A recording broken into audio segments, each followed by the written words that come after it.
What is up, Pats Nation? It is Patriots Global back here with another video, and in this one, we are going to be talking about 3 different free agents that are still left on the market that the Patriots could possibly look to add to the team before the start of training camp. Obviously, New England still has some holes, still some questions left on their roster, and obviously when you go into training camp, that is a big leap forward into the actual start of the season. That is not OTs, that is not minicamp, that is really your base and your start of how your actual season is going to be, and the guys that you actually want to have on your team going forward. So I did my research, and these are 3 guys that I feel the Patriots could look to add. Now guys, this one did take a good amount of time actually looking up so many different free agents, doing a lot of research. So if you guys really do appreciate me, you guys appreciate this video and the channel, go ahead right now and slap that like button, and also leave a comment below in the description with some guys you feel that the Patriots could look to target and why. And if you like the rest of my channel, please make sure you guys subscribe. So first up is offensive tackle Jeremy Parnell. Now, he's definitely one of the best offensive linemen left on the market. He sits at 6'6". He's 32 years old and is 305 pounds. And if you want to look at who the Patriots have previously had, obviously in a guy that they lost, someone like Trent Brown, he is just 1 inch shorter and 50 pounds lighter than Trent Brown was, just in comparison to kind of the build and style-wise you would be getting. Something I really like about him, and something that I really like about offensive linemen in general, is that he played both football and he also played basketball in college, which is really good for both of his balance and footwork and his handwork, really being someone who has that ability and that past experience in not just football, but also basketball. And that's something that is very underlooked and something that a lot of people don't know. A lot of the best offensive linemen are guys that actually also played basketball. He was an original undrafted signing by the New Orleans Saints back in 2009 and then proceeded to play for the Dolphins, the Cowboys, and most recently the Jags. The Pats desperately do need help at offensive tackle, more specifically left tackle, considering Dominique just is not able to perform yet. For those of you who don't know exactly who that is who the Patriots most recently drafted in this year's draft, the tackle they drafted. And not to mention the fact that he is still a rookie. And then you have Isaiah Wynn, who is working his way back to the field after a season-ending injury. And his estimated time is unknown, and we don't know how exactly he's going to perform, because keep in mind, we really have not seen how he has performed before. But also, he's coming off of a big injury, so that could really hinder him, especially at first. New England also lost veteran tackle Jared Veldheer to retirement this offseason, as he served very great depth, and they haven't looked to replace him really at all yet. And I'm not set on guys like Cedric Lang to take over at that left tackle spot, especially if Isaiah Wynn is not ready to go. But it also looks like Bill isn't confident in a guy like a Cedric Lang, as he has had Joe Thuney playing at the left tackle position during OTAs and minicamp.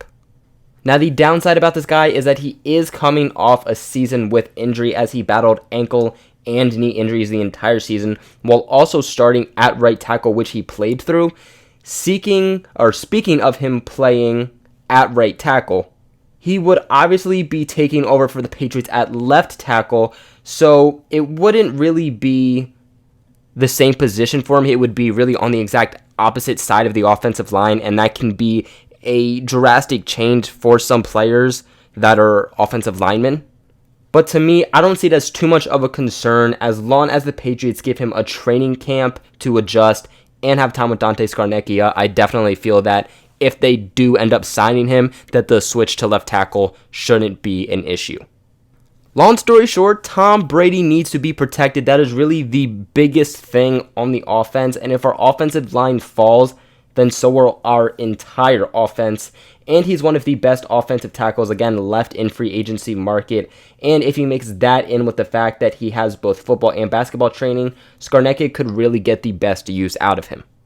All right, next up, I have Lance Kendricks, tight end. Now, he's 6'3", 247 pounds, and he's 31 years old, so you're not getting a young tight end, but you are getting a veteran guy who knows a few things about football and being around the league, and he's actually being considered as one of the best tight ends left again on the free agency market.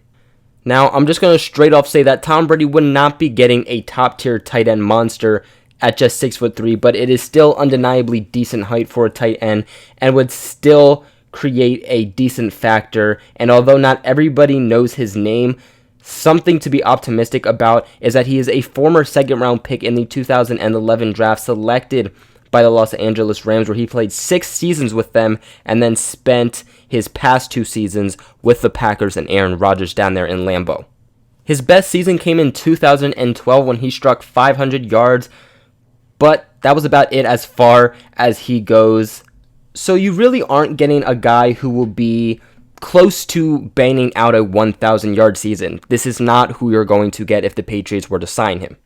But he's someone who put up a decent amount of touchdowns per season and also averages at least 8 yards per reception throughout his entire career. So someone who gets it done in every phase of football and has a pretty nice set of jets for a tight end. This guy is visibly fast. His longest reception ever went for 80 yards, but he also put up other nice numbers each season, as him having his longest catch be 45 yards or 55 yards or 41 yards. Obviously, this guy is a threat downfield. All in all, pretty fast tight end, and the Patriots could definitely use that. Help switch up momentum, especially with the other guys they've got, but he's also good at getting separation and making these big plays downfield, which is what the Patriots really need after losing somebody like Gronk, who really that was the definition of Gronk. Not to mention that Brady himself said that they will need their tight ends this season, and Kendricks can definitely help fill that role. He's decent in blocking, nothing that will shock you though. He isn't Dwayne Allen, he isn't a blocker like Rob Gronkowski, but at the same time, the Pats have guys like Ryan Izzo and Andrew Beck still on the roster, fighting for the roster spot, but those two guys are good at blocking, especially someone like Ryan Izzo, who has kind of proven himself more than an Andrew Beck. We've seen Ryan Izzo and his blocking ability. So they are two guys that you could plug in. The big part here is his ability to produce in the passing game.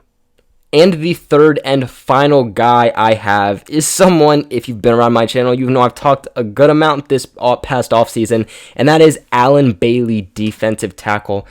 Now again, this is someone who I've talked about multiple times, but it truly does make sense on why the Patriots should sign him. Look, I get it that the Pats brought back Danny Shelton, and it was a decent move by them, and I am not discarding that by any means. I want to get that out of the way right now. And I know that my excuse has always been that the Patriots lost 2 defensive tackles this offseason, and you got to bring 2 back. Obviously, that's what they did. And what I mean by that is you originally lost Malcolm Brown and Danny Shelton. Malcolm Brown went to the Saints, and you hadn't had Danny Shelton signed at the time. Of course, you signed Danny Shelton now, and then you have Mike Parnell. But Allen provides something that basically no other interior defender on our team has. And that is the ability to get to the quarterback. He had 6 sacks last season along with 10 quarterback hits, so that itself shows you how good he is at actually getting to the quarterback. The Pats have generated good defensive ends this offseason to apply pressure. Cue in Chase Winovich or Michael Bennett. You also have guys who can really set the edge too, and someone like a Dietrich Wise.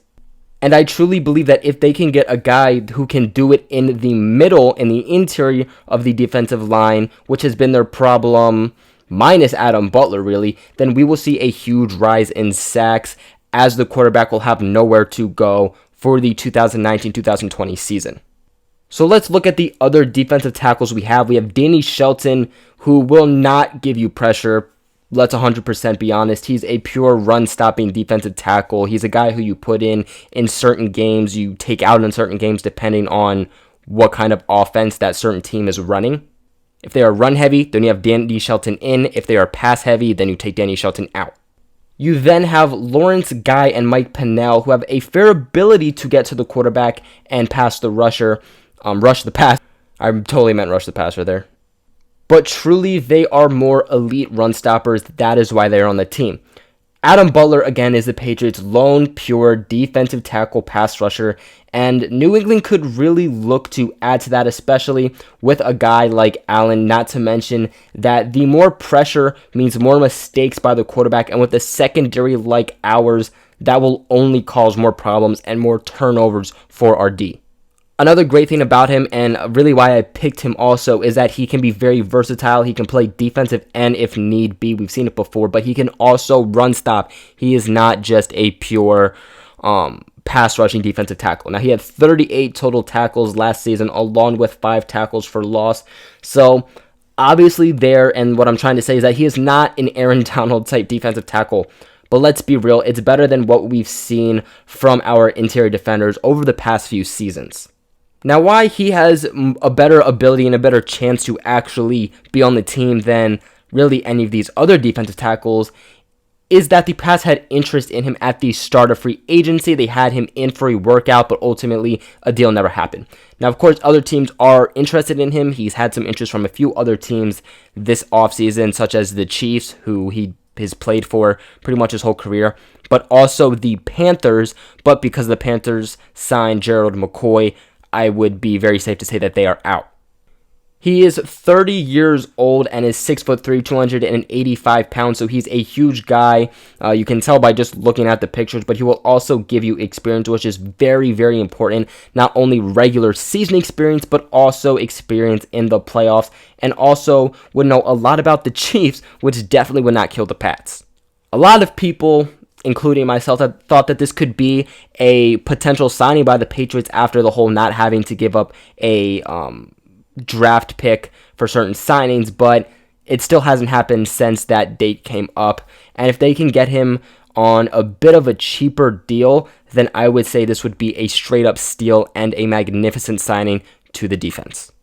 But that is it for today's video. Those are 3 guys that I feel the Patriots could sign and make a legitimate, true impact. What are your guys' thoughts on these guys, and are there any other guys you feel the Patriots should target before training camp? Let me know in the comments below, and also make sure you guys like and subscribe, as it helps me, the channel, and even you guys out very, very, very much. Make sure you guys share this video with everybody else who can go to the Patriots Global family, and other than that, I will catch you guys in another video.